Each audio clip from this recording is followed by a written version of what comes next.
같이 매었던 종들이 돌아오네. 오래전 선지자 꾸던 법을 만민이 다 같이 누리겠네.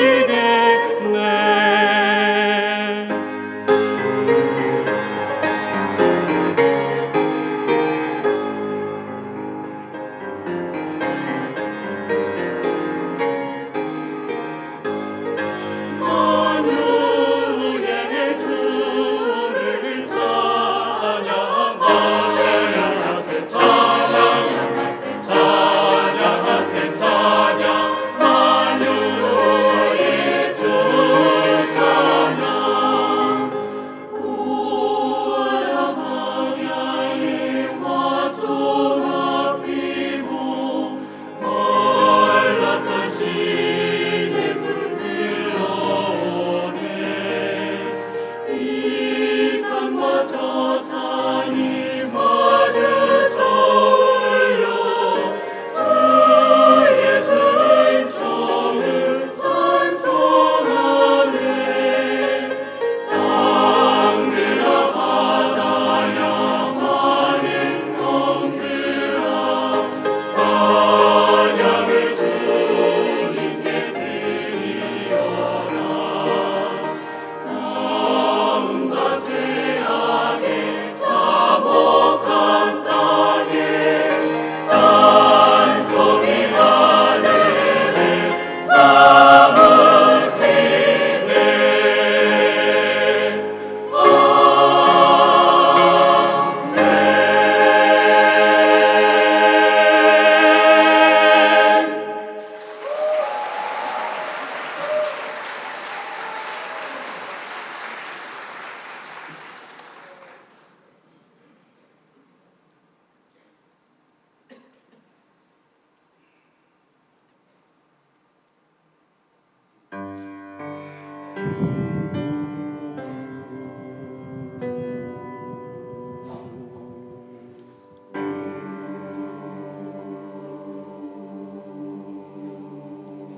바바 예투 예툴리에 빙군이 예투 예투 아미나 바바 예투 예툴리에 움찌날라고 엘릿 구죄. 바바 예투 예툴리에 빙군이 예투 예투 아미나 바바 예투 예툴리에 움찌날라고 엘릿 구죄. 우투 펠레우 차콜라 체투 두나 소이타지 우투 셈메 마코사 예투 헤 가마라시 투나비 와사메 세왈리 우투 코세야 우시 투티 가티가 마자리 블라키니 우토코예 나율레 우어티오리 렐레. 바바 예투 예투리에 빙고니 예투 예투 아미나 바바 예투 예툴리에 바바 예투 예투리에 빙고니 예투 예투 아미나 바바 예투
차콜라체투 tunahitaji utusamehe makosa yetu, kama nasi tunavyowasamehe waliotukosea, usitutie katika majaribu, lakini utuokoe na yule wote milele.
내가 가진 참된 소망, 예수의 피밖에 없네. 오직 주 예수 믿으며 그 이름 따라가리라.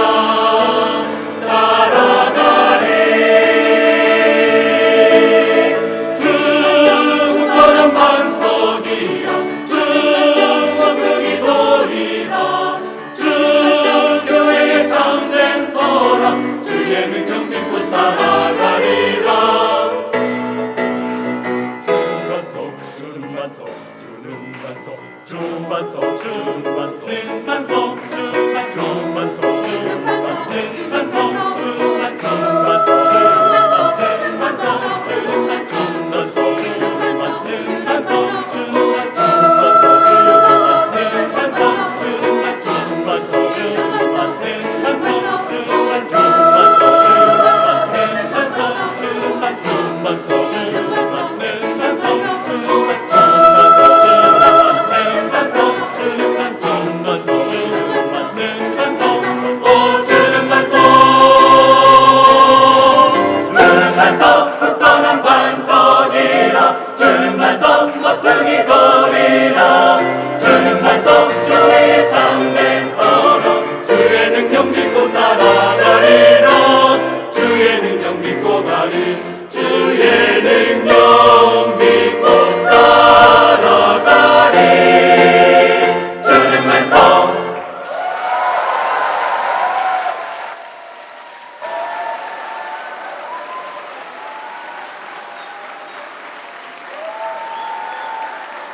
어디 교회에서 부른 줄 아십니까?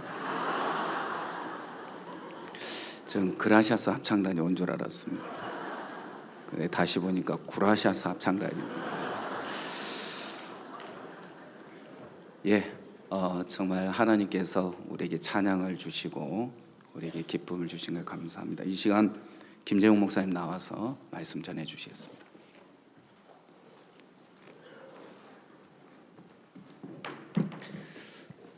여러분 수양회가 참 은혜롭고 좋지요? 예, 여러분들이 앵콜 하니까 조 목사님이 제일 좋아하시더라고요. 한박교회 형제자매님들이 제일 열심히 앵콜하는 것 같더라고요. 수양의 첫날 설거지 담당을 부르는데 인천교회가 나오더라고요. 저희들은 원래 1차 참석인데 첫날부터 식당 봉사 설거지를 시키던데 한박구역은 빠진 거예요. 이 주최 측의 농간이다. 이 수양의 기간 내내 어떻게 한박구역은 빠졌는가 봤더니만 진행 한박교회 담임 목사님, 총무 고향이 한박교회 출신, 주최 측의 농간이 아닐 수 없더라고요 보니. 와 하고 하는데 설마 그럴 일은 없겠죠? 예. 제가 저희 교회 인천교회 형제자매님들한테는 본 차수에 참석해서 봉사를 제대로 해야 수양회답고 은혜롭다고 이야기를 했는데 참 감사하게 본 차수 아닌데도 첫날부터 설거지를 시켜줘서 얼마나 감사한지 너무 감사했습니다. 감사함으로 받으면 다 감사한 일이에요. 그렇죠?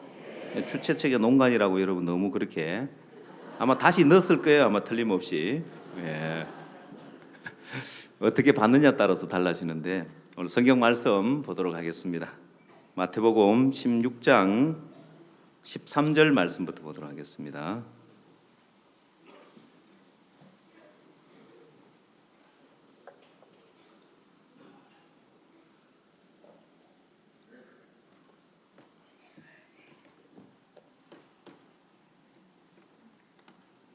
마태복음 16장 13절입니다.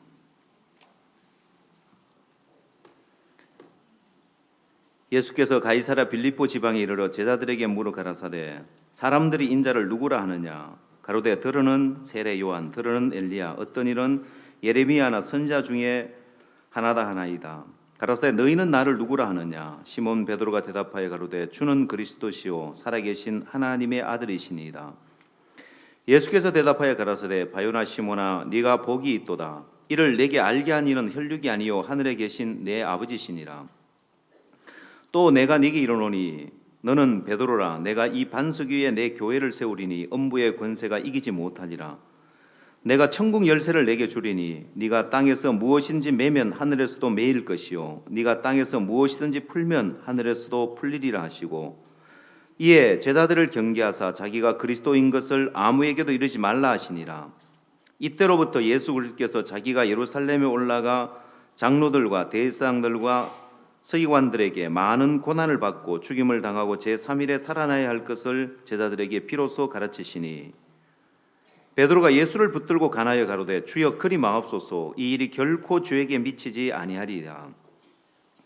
예수께서 돌이키시며 베드로에게 이르시되 사단아 내 뒤로 물러가라. 너는 나를 넘어지게 하는 자로다. 네가 하나님의 일을 생각지 아니하고 도리어 사람의 일을 생각하는도다 하시고 이에 예수께서 제자들에게 이르시되 아무든지 나를 따라오려거든 자기를 부인하고 자기 십자가를 지고 나를 쫓을 것이니라. 24절 말씀까지 읽도록 하겠습니다. 어제는 마음의 길에 대한 이야기를 했습니다. 사람이 잘못된 방향으로 마음이 흘러가면 그냥 한두 번 잘못을 하고 마는 것이 아니라 그것이 마음의 길이 생겨버려서 늘 그렇게 그쪽으로 마음이 흘러갈 수밖에 없는 부분에 관한 이야기를 했습니다. 또 왜 불행해지느냐? 잘못된 마음의 길을 가지고 있기 때문에 불행해질 수밖에 없는데 그래서 여러분 인생을, 여러분 장래를, 여러분 미래를 마음의 길을 보면은 여러분이 행복할 건지 불행할 건지 여기 또 우리 군유스코 학생들 여기 와 있는데 앞으로 결혼하겠죠? 예, 남학생들만 크게 대답을 하는데 결혼을 하면은 행복하게 잘 살 건지 잘 못 살 건지 역시 마음의 길을 보면은 알 수 있어요. 보면은 이제 기회가 되면은 이런 이야기도 우리 학생들에게 한번 해주고 싶은데 한 번은 고등학교 캠프에 가서 이 이야기를 했었는데 말씀 마치고 나니까 한 여학생이 달려왔더라고요. 목사님 저 이혼할 것 같아요? 안 할 것 같아요? 하고 물어보더라고요. 마음의 길을 보면 이 사람이 앞으로 삶이 어떻게 될 건지 왜? 왕의 마음은 보의 물과 같다고 했습니다. 임금의 마음은 연못에 있는 물과 같다는 거죠. 그 물은 보에 있는 물은 물길을 어디로 터주느냐에 따라서 그 물길을 따라서 물이 흘러가게 되어 있습니다. 사람의 마음도 어느 쪽으로 가느냐. 여러분 비가 오고 난 다음에 마당에 물이 고이죠. 어디에 물이 고입니까? 낮은 곳에 고여요. 그건 보나 안 보나 물이 흘러가는, 물이 고이는 방향이 있는 낮은 곳으로 흘러가는 것처럼 사람의 마음도 그렇습니다. 사람의 마음도 좀 부담스러운 일이 있고 좀 덜 부담스러운 일이 있으면 어느 쪽으로 흘러갈까요? 예, 사람은 조금이라도 덜 부담스러운 쪽으로 마음이 흘러갑니다. 사람의 마음의 길이 있는데 사람들은 이 마음의 길을 모르고 마음의 길을 무시하고 살기 때문에 자신의 마음의 길이 잘못 나 있어서 불행한 쪽으로 가고 있는데도 왜 불행해지는지, 왜 인생이 망하는지 모르고 그 길을 갑니다. 그래서 마음의 길을 어떻게 바로 잡느냐, 그것이 관건인데 오늘 저녁에는 잘못된 마음의 길을 누구나 가지고 있는데 이 마음의 길을 그러면 어떻게 바로 잡을 것이냐, 그 길에 대해서 여러분들에게 말씀을 드리고자 합니다. 또 제가 그 이야기를 했었는데요. 에티오피아에 기근이 와서 100만 명이 굶어 죽었다고 했죠. 예, 아디스아바바 공항에 양식을 쌓아놓고 사람들은 여전히 굶어 죽어가고 있었습니다. 이유가 뭘까요?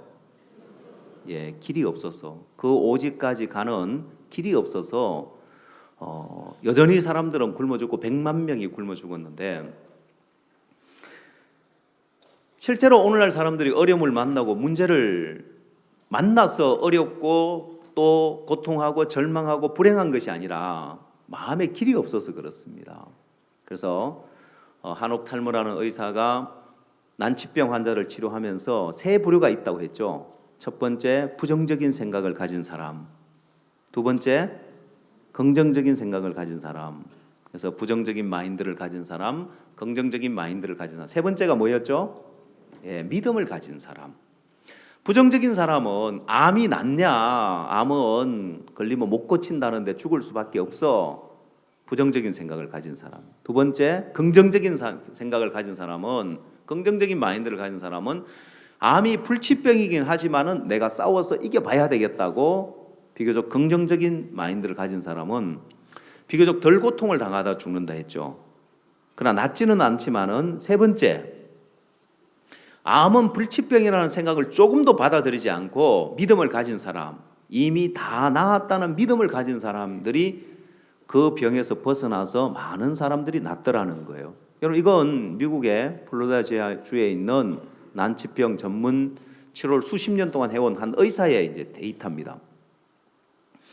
여러분, 우리 마음에 참 신비한 것은 우리 마음을 문제가 다 해결된 위치 가운데로 옮겨 놓으면 신기하게 그 문제에서 벗어나고 병에서 벗어나고 문제에서 벗어나는 이런 마음의 길이 있습니다. 이걸 믿음의 길이라고 하는데, 이 믿음의 길을 알고 믿음의 비밀을 아는 사람은 너무 복된 삶을 사는 거예요.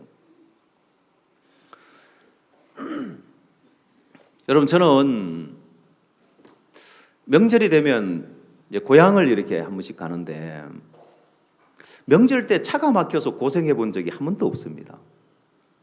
왠지 아십니까? 고향을 간다고 했죠, 그죠? 제가 이제 서울 쪽에 또 지금은 인천에 있으니까 주로 이제 가장 막히는 경부고속도로를 통해서 고향이 울산이니까 울산까지 가야 됩니다. 근데 한 번도 차가 막혀서 고생한 적이 없어요. 왜일까요? 예, 어느 날 우연히 지도 한 장을 얻었습니다. 그 지도 덕분이라고 할 수 있습니다. 무슨 지도인지 여러분 궁금하시죠? 예. 옛날에는 내비게이션이 없었고 보험회사에 보험을 가입하면 지도책을 줬습니다. 전국 지도책을 해가지고 전국 도로망이 자세히 나와 있는 지도책을 줬어요.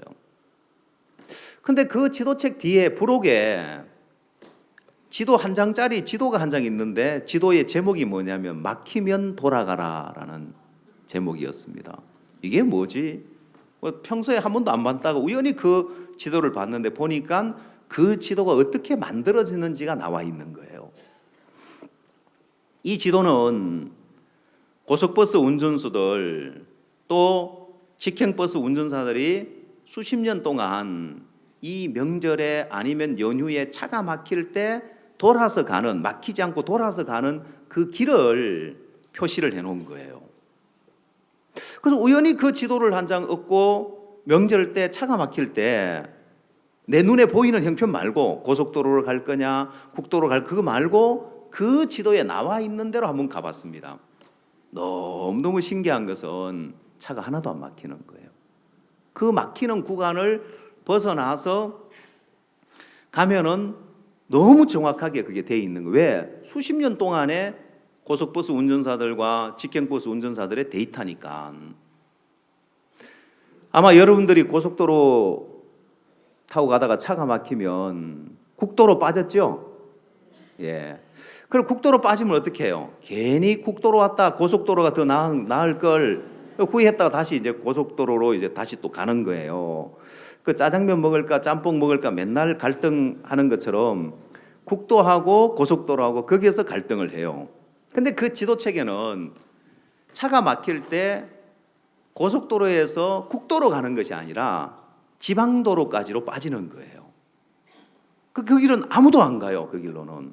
여러분 생각해 보십시오. 명절 때 전부 다 대도시로 간다고 큰 길이 막히겠죠. 시골길이 막힐까요? 안 막힐까요?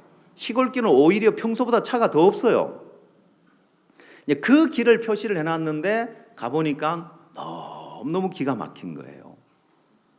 차 안 막히고 너무너무 편하게 갈 수 있는 거예요.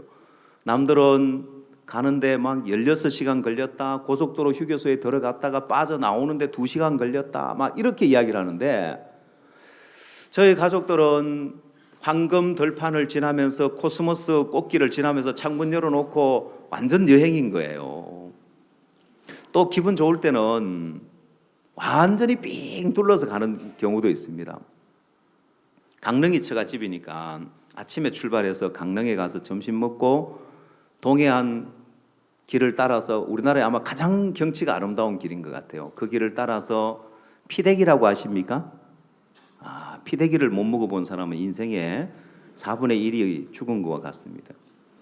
그 길을 가다 보면 피대기를 팔아요. 피대기가 뭐냐면은 덜 마른 오징어, 방건조 오징어를 그쪽에 피대기라고 부르는데 그걸 또 길에서 사서 구워서 먹어가면서 또 영덕에 가서는 또 영덕 대게 사 먹어가면서 그렇게 해가지고 가도 경부고속도로 온 사람보다 더 빨리 가는 거예요. 돌아가니까 남들 가지 않는 길로 가니까. 그래 남들이 모르는 길을 하나 알고 있으니까 그렇게 돌아갈 수 있는 그 길을 하나 발견하니까 몇십 년 동안 고향을 가는 길에 막혀서 고생해 본 적이 한 번도 없는 거예요. 너무 편하게 다니는 거예요. 여러분들도 아마 어디 다닐 때 내비게이션 너무 믿지 마십시오. 그 내비게이션에 빠른 길 알려주는데 전부 다 또 그 길로 가요. 빠른 길로. 그래서 오히려 그 빠른 길 말고 다른 길로 가면 차가 더 안 막히는 경우도 있어요. 보면은. 그래서 요즘 사람들 길을 모르니까 이 내비게이션이 가르쳐 주는 대로 가니까 지도를 조금만 보고 거기서 빠져나와가지고 가면은 또 굉장히 더 좋아요. 왜? 내비게이션이 전부 다 한쪽으로 몰아줘요. 이 길로만 가라고. 너무 고마운 거예요. 그래서 사람들은 내비게이션 다 엉터리라고 하는데 엉터리가 아니고 길을 모르는 사람한테는 고마운 일이죠. 남들이 모르는 길이 있는 거예요. 여러분 인생을 살아가면서도 사람들은 보통 사람들이 알지 못하는 이 믿음의 길이 있는데 이게 너무 복된 길인데 이 길을 터득하고 이 길을 발견하고 이 길로 갈 줄 아는 사람이 있고 이 길로 갈 줄 몰라서 말로만 들어봤는데 그 길이 어떤 길이 몰라서 여전히 고생하고 사는 사람이 있는 거예요. 여러분이 이 믿음의 길을 터득하면 이제 믿음의 길은 내 마음을 문제에서 형편에서 벗어나서 모든 문제가 다 해결된 위치 가운데로 먼저 마음을 옮기는 겁니다.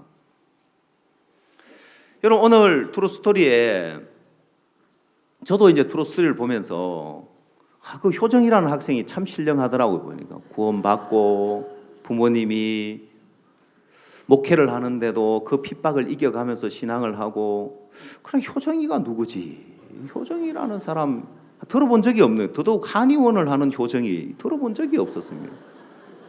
그래서 그걸 보면서 북부산에 한의원 하는 분 계시냐고, 못 들어봤는데요. 남부산에 한의원 하는 장로님이 계시는데 북부산에는 한의원이 없네요.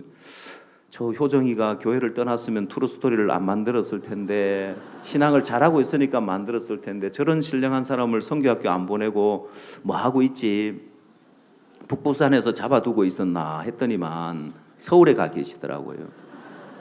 참 사진을 보고서야 이제 아하, 황효정 장로님을 이야기하구나. 불이 늦게 들어와가지고 오늘 참 트루스토리 보면서 참 그 내내 효정이가 누굴까, 그 효정이가 누굴까, 저래 신령한 학생이 있었고, 그 나이를 보니까 이제 40이 됐다고 하는데, 그 어머니가 구원받을 때가 40이 됐으면 지금은 40을 훌쩍 넘었을 텐데 그런 분이 누가 있을까 하고 등잔 밑이 어둡다고 한참을 이제 트루스토리를 보면서 생각을 했었는데 너무 재밌게 봤습니다.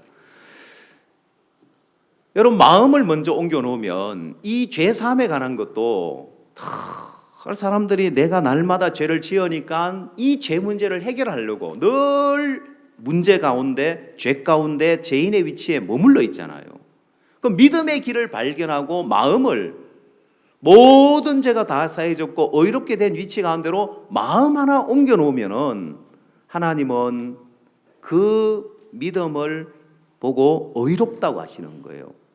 그 사람의 행위를 보고 의롭다고 하는 것이 아니라 그 믿음을 보고. 그래서 여러분들이 이 수양이 오셔서 우리가 복음반에서 차근차근 말씀을 전해주는 것은 여러분의 생각과 여러분의 판단이 틀렸고 말씀의 판단이 옳기 때문에, 내가 날마다 죄를 짓기 때문에 죄인이라는 그 형편에 매여 있는 데서 모든 죄가 다 사해진 가운데로 마음을 옮겨 놓으면은 하나님은 그 믿음을 보시고 그렇게 마음 하나 옮겨 놓으시면은 그걸 의롭다고 하시고 하나님의 자녀되는 권세를 주시고 성령을 주시면서 이제 모든 부분에 세상 끝날까지 함께 하겠다 하면서 모든 부분을 돕겠다는 거예요.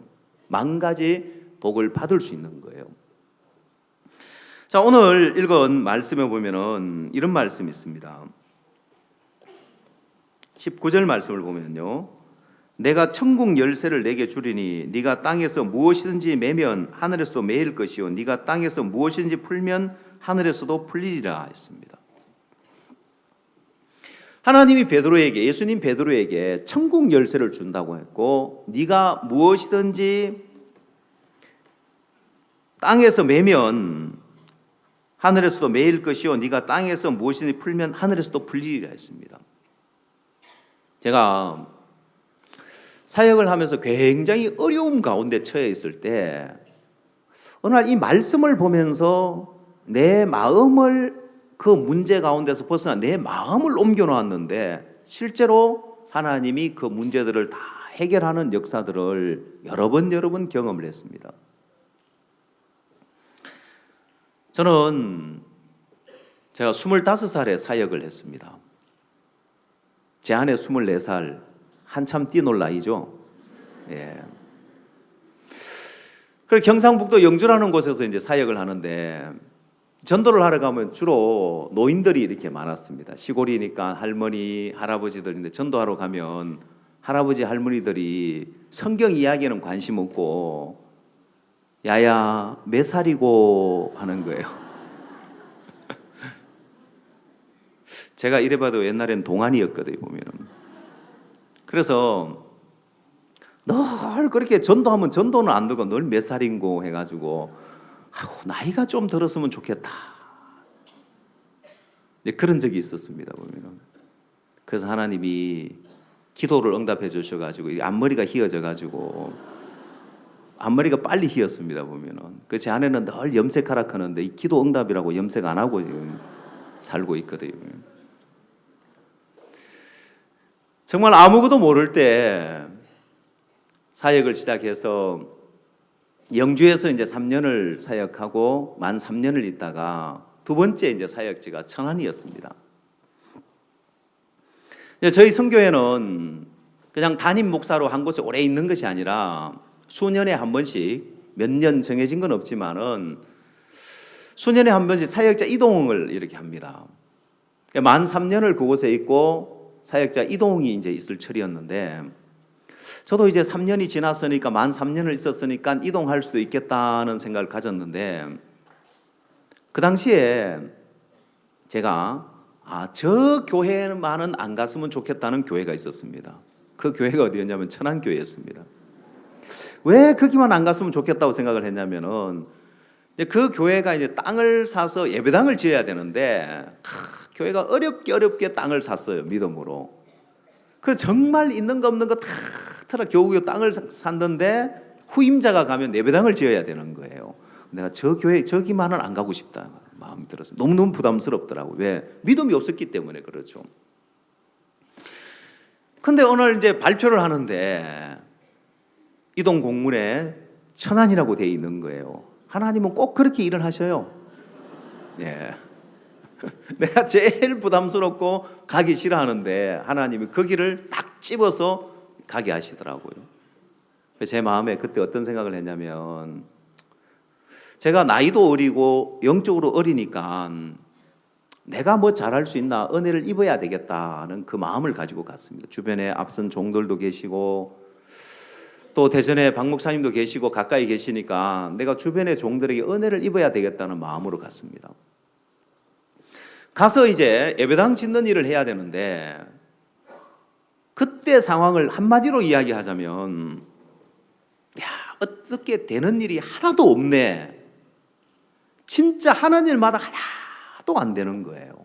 너무너무 어려웠습니다.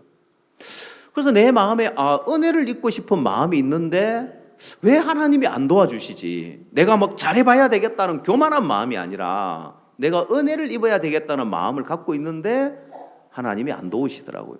뭐가 문제인지를 몰랐습니다.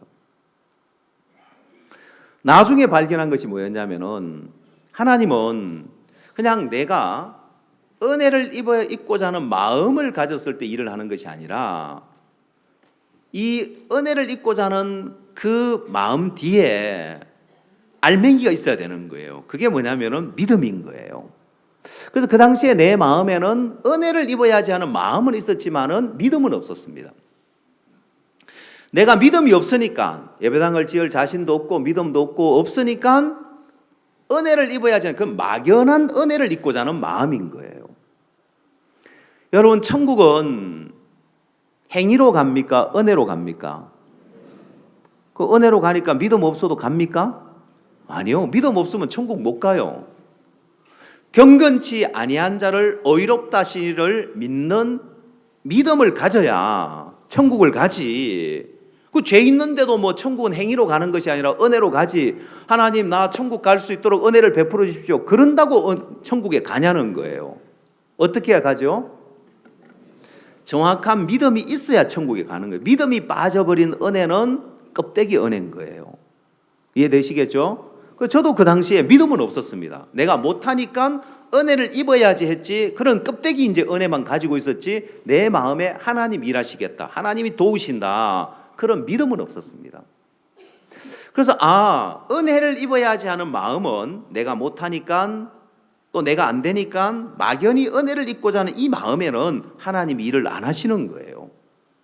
내가 믿음을 가질 때 하나님이 일을 하시지, 막연히 은혜 입고자 하는 마음 가운데 하나님이 일을 하시는 것이 아니라 계속해서 일이 안 되고 어려움이 닥치는 거예요.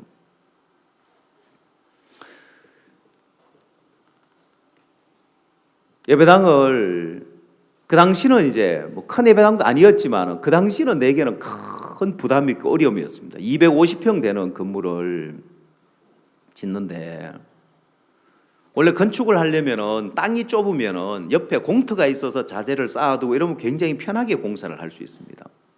그래서 저희 예배당 부지 옆에 공터가 있어서 그 땅 주인에게 저희 교회 이제 형제님 몇몇 형제님들 가셔가지고 우리가 건축을 하려고 하는데 이 땅을 이 공터를 좀 우리가 쓸 수 있겠느냐 건축하는 동안에 주인이 너무 쉽게 그거 쓰시라고 그냥 뭐 공사할 때 뭐 그렇게 마음껏 쓰시라고 했어요.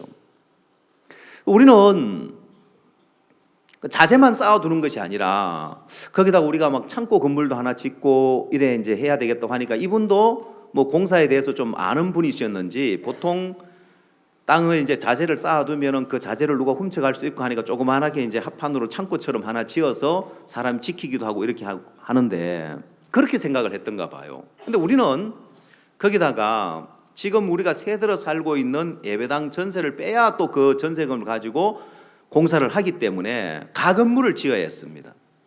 비닐하우스로 가건물을 짓고 보온덮개를 덮고 해서 임시로 기거할 수 있고 또 임시로 예배도 드릴 수 있도록 가건물을 지었습니다.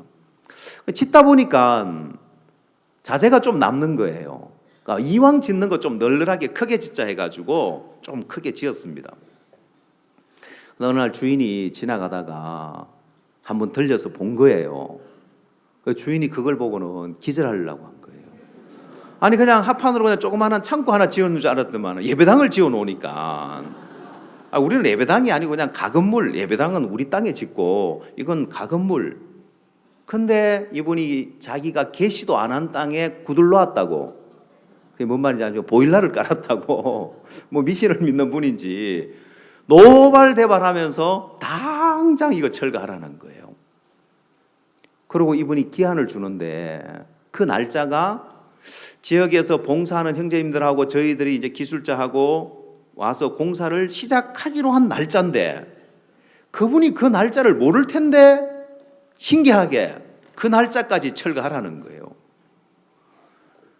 만약에 몇 개월 더 시간이 있을 것 같으면 우리가 어디 또 옆에 빈 땅에 가서 어떻게 좀 떨어져도 빈 땅에 그걸 이제 우리가 짓고 뭐 빌리고 얻고 할 텐데 시간 여유가 없었습니다. 그래서 다시 형제님들을 보내서 주인에게 그럼 우리가 그 땅을 사용하는 사용료를 줄 테니까 땅을 좀 빌려 쓰자고 해보라고.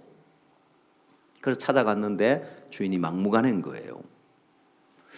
그래서 제가 아니 그렇게 처음에 그렇게 마음 좋았던 분이 왜 그렇게 뭐 세를 낸다고 해도 안 받고 당장 떠더라고 하냐.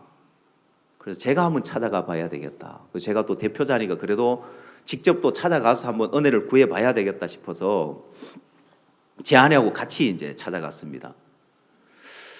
그래서 성경에 선물은 노를 거치게 한다고 선물을 하나 들고 갔습니다. 그 당시에 비락식혜가 이제 처음 나와가지고 아주 인기 있을 때였습니다. 그걸 한 박스를 들고 이제 갔습니다. 그래서 찾아서 이제 그 집 대문이 이제 파란 이제 녹색 대문이었는데 들어가니까 모친 한 분만 계시고 아들이 없는 거예요. 우리는 꼭 만나서 이제 성락을 얻어야 되기 때문에 아들 꼭 만나야 됩니다. 모친 아들 어디 가셨습니까? 뭐 아들 몰라 하면서 이제 그런데 꼭 만나야 된다고 막 안 가고 있으니까 갑자기 방문이 팡 열리더니만 욕을 막 한 바가지를 쏟아 놓으면서 쌍욕을 있잖아요. 생전 안 듣는 욕. 누가 교회 뭐 이제 사역자한테 막 욕을 한 바가지를 하겠어요 보면은. 그래 막 평소에 안 들어본 쌍욕을 그냥 막 한 바가지를 들으면 떠들아 크면 떠들 것이지 말이 많냐 크면서 이제 그래가 쫓겨가지고 나왔어요. 그래서 그 비락식혜는 도로 들고 막 너무 무서워가지고 그걸 놓고 올 수도 없었어요 보면은.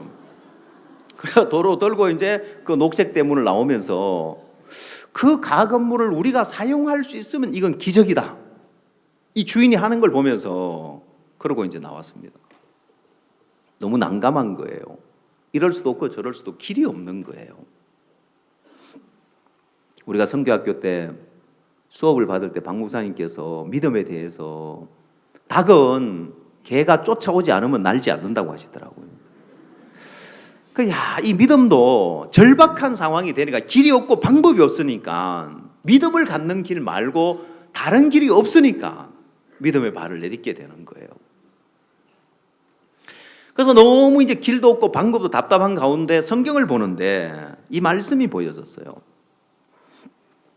무엇이든지 땅에서 풀면 하늘에서 풀린다. 이 말씀을 놓고 제가 하나님하고 하나님 그러면 내 마음에서 풀면 하늘에서 풀립니까? 자, 그러면 주인이 노발대발 하는데 임대료를 주겠다고 해도 당장 뜯으라고 하는데 이분이 뭐라 하냐면은 가금을 뜯으면 자재는 쌓아놓게 해주겠다는 거예요. 안 그러면 철조망 쳐가지고 다니도 못하게 하겠다는 거예요. 근데 우리는 선택의 여지가 없었어요. 다시 가건물을 딴 데 지을 데도 없고 시간적인 여유도 없었습니다. 그래서 제 마음에 이 말씀을 놓고 하나님 앞에 물었습니다. 하나님, 그러면 내 마음에서 풀면 저 주인이 풀립니까? 저는 그때까지만 해도 하나님, 저 주인 마음 좀 풀어주십시오. 주인이 마음을 풀어주고 사용하라고 해야 내가 자유롭죠. 근데 성경 말씀에서는 네가 땅에서 풀면, 네 마음에서 풀면 풀린다는 거예요. 하나님, 그러면 내가 믿음 갖고 이 땅 사용하면 저 주인이 풀립니까? 아무리 봐도 저 주인이 풀릴 것 같지 않은 거예요. 근데 말씀은 풀린다는 거예요. 선택의 여지가 없었습니다. 그래서 이 말씀을 주일날 이 말씀을 전했습니다. 이제 그 다음부터 이제 공사를 시작해야 되는 이 말씀을 전하면서 다른 길이 없었습니다. 하나님 말씀에서는 땅에서 풀면 하늘에서도 풀린다고 합니다. 우리는 늘 하나님 이 문제 좀 풀어주십시오 기도를 했는데 하늘에서 풀면 땅에서 풀리는 것이 아니라 땅에서 풀면 하늘에서 풀린다는 거예요. 그래서 제가 그때 하나님, 그럼 이 말씀대로 내 마음에서 믿음을 갖고 우리가 공사를 시작하겠습니다. 그럼 당신이 하늘에서 풀고 주인의 마음도 풀어주십시오. 이 말씀을 의지해서 믿음의 발을 내딛었는데 공사가 시작돼서 정신없이 막 일이 진행되는데 일주일 지나고 나서 보니까 주인이 아무 말이 없는 거예요. 그 다음에 또 이제 일주일을 또 보냈는데 주인이 모를 리가 없을 텐데 아무 말이 없는 거예요. 그래서 우리가 공구 창고를 샤워장 안에다가 공구 창고를 그냥 칸을 질러가지고 이렇게 위에는 트여 있으니까 해놨더니만 샤워하고 이렇게 하니까 습기가 차니까 공구가 녹이 쓰니까 이 공구 창고를 밖으로 옮겨야 되겠는 거예요. 그래서 2주가 지나고 나서 옆에다가 공구 창고를 하나 더 지었습니다. 우리가 막 그 창고를 지으면 막 웃으면서 지었습니다. 왜? 야, 주인은 떠다락 하는데 우리는 막 하나 더 짓고 있으니까 주인이 보면 막 기가 막힐 일이잖아요. 근데 한 달이 지났는데 주인이 안 나타나는 거예요. 그러니까 막 주인이 막 궁금해지는 거예요. 야, 주인의 신변에, 그 땅 주인의 신변에 이상이 생겼나, 교통사고라도 나서 다리가 부러져 막 집에 막 찾아가고 싶은 거예요. 너무 궁금한 거예요. 근데 주인이 안 나타났습니다. 공사를 6개월 동안 했는데 6개월 동안 한 번도 안 나타나는 거예요. 기적이 일어났어요. 제가 그 집 대문을 나오면서 만약 우리가 이 땅 공터하고 가건물을 사용할 수 있으면 이건 기적이다 생각했는데 이 말씀 하나 믿으니까 하나님이 그대로 일을 하시는 거예요. 하나님 우리에게 이런 믿음의 길을 주신 것은 이건 모든 문제에서 벗어날 수 있는 너무너무 놀라운 길인 거예요. 근데 여러분 이 믿음을 배우려면은 믿음을 꼭 해야 될 것이 있습니다. 그게 뭐냐면 자, 오늘 본 말씀 가운데 24절 말씀을 한번 보십시오.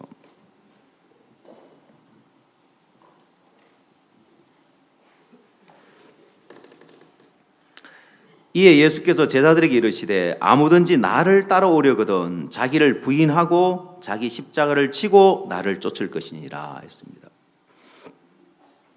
자, 예수님을 따라가려면 여러분이 이 믿음의 길을 가려면 믿음을 배우려면은 반드시 필요한 것이 있는데 그게 뭐냐면은 자기를 부인하는 겁니다. 여러분 오늘날 사람들은 자기 생각을 믿고 자기 판단을 믿고 살지 자기를 부인하는 법을 배우지를 못한 거예요. 그건 마치 뭐와 같으냐면은 여러분 길들여지지 않은 야생 말은 아무도 태울 수 없는 거예요. 지 맘대로 펄쩍펄쩍 뛰어다니지. 사람의 마음에도 자기가 부인되어지지 않는 사람, 자기를 부인할 줄 모르는 사람, 자기 생각과 자기 판단을 부인할 줄 모르는 사람은 야생마와 같은 거예요. 한 번은 오래전에 경상북도 영주에서 사역을 할 때 기차를 타고 많이 다녔습니다. 그쪽은 겨울에 또 특히 눈이 많이 오고, 또 그 당시는 교회마다 이제 차가 다 있는 게 아니었기 때문에 차가 없는 시절이어서 기차를 타고 지역 교회 집회를 갈 때나 이동할 때 기차를 많이 타고 다녔는데, 옛날에 기차를 타면 참 재밌는 일이 많았습니다. 시골 분들이 기차를 타면은 여기저기에서 막 서로 아는 분들 만나서 이야기꽃이 피는 거예요. 한번 기차를 탔는데 어떤 할아버지가 막 이야기를 막 재밌게 하면서 일제시대 때 말장산 이야기를 막 하는 거예요. 주변 사람들이 다 귀를 기울이고 듣는데, 저도 이제 같은 기차 칸에 있으니까 그 이야기가 들리죠. 할아버지가 큰 소리로 이야기하니까. 일제시대 말장사를 내가 돈을 벌었대요. 일본 순사들이 말을 타고 다녔는데, 일본 순사들이 말을 길들이다가 포기한 말이 있대요. 말 안 듣는 말, 길들이지 않는 말이 있는데, 그 말은 헐값에 판답니다. 그 말을 사와가지고 길을 들여가지고 비싸게 판대요. 어떻게 길들이는지 아십니까? 그 말을 옛날에 한강변에 모래사장이 있었답니다. 그래, 한강변에 모래사장에 끌고 가서 수레에다가 가마니에다가 모래를 싣고 그 수레를 끌게 하는데, 그 말을 제갈 물린 그쪽에 양쪽에 줄을 길게 해가지고 장정들이 양쪽에서 딱 잡고 뒤에서 채찍질을 한답니다. 앞으로 가게. 그럼 이런 모래사장에 모래를 실은 그 수레를 끌고 가는 게 여간 힘든 일이 아니겠죠.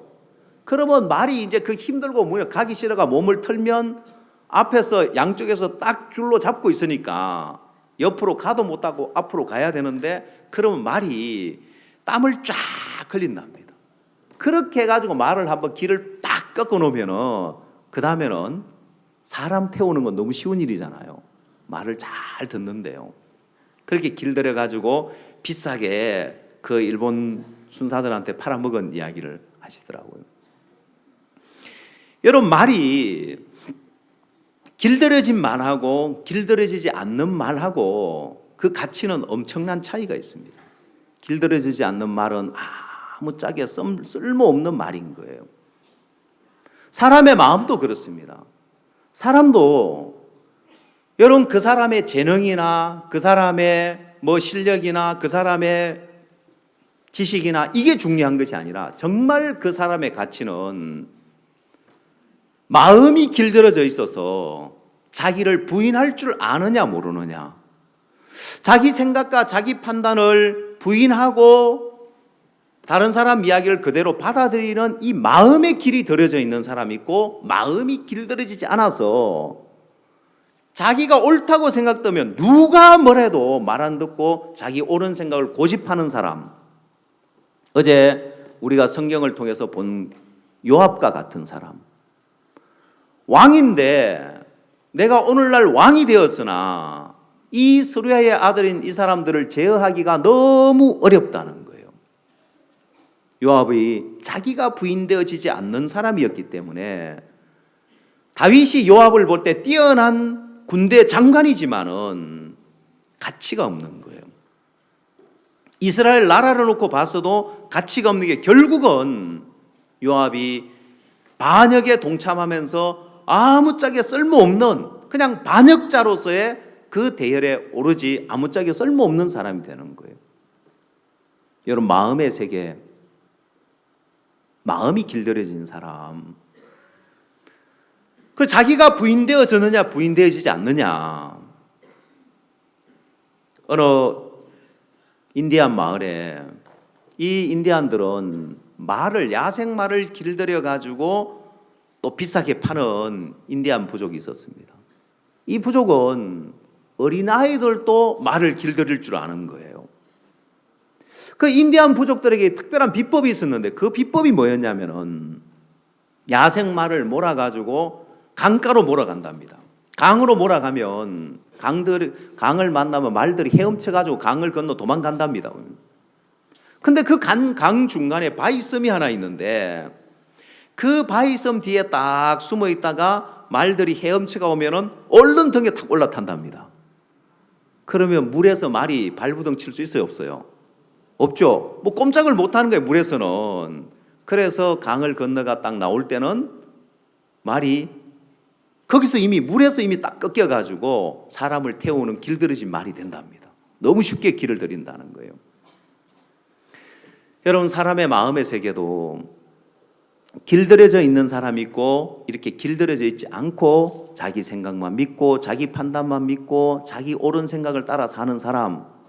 왜 우리나라 사람들이 이혼율이 높으냐? 왜 결혼해서 여러분 이혼율이 높은데 이혼까지 안 가도 별거하고 사는 사람, 한 집에 각방 서는 사람, 한 집에 다른 이불 덮고 사는 사람, 등 돌리고 자는 사람, 매일 그냥 싸우고 사는 사람, 그러면 결혼해서 행복하게 사는 사람 몇이나 되겠냐는 거예요. 제가 여러분한테는 안 물어보겠습니다. 긴장하지 말고 편하게 들으십시오. 일본에 가서 강사 훈련을 하는데 한 150명 정도 사람들이 모여 있는데 여러분 가운데 뭐 우연히 물어서 여러분 가운데 결혼해서 행복하다고 생각해서 손 들어 보십시오 했습니다. 아무도 안 들고 두 사람 딱 드는 거예요. 저하고 같이 간 강사 이명구 장로님 저하고 둘만 손 든 거예요. 너무 심각했습니다. 야, 일본 이제 사람들이 결혼해서 사는데 행복하다고 손 드는 사람 아무도 없는 거예요. 여기서 손 들으라 하면 부부 싸움이 일어날 수 있습니다. 서로 내 남편 손 드나 안 드나 보고 저 인간 저게 지가 잘못해놓고 저 손 안 드는 거 봐라 하면서 싸움이 일어날 수 있으니까 묻지는 않겠습니다. 여러분, 사람들의 마음에 결국 자기를 부인할 줄 모르는 이 마음 하나가 인생을 불행하게 만드는데 성경 욥기 성경을 한번 찾아봅시다. 39장을 한번 찾아보십시오.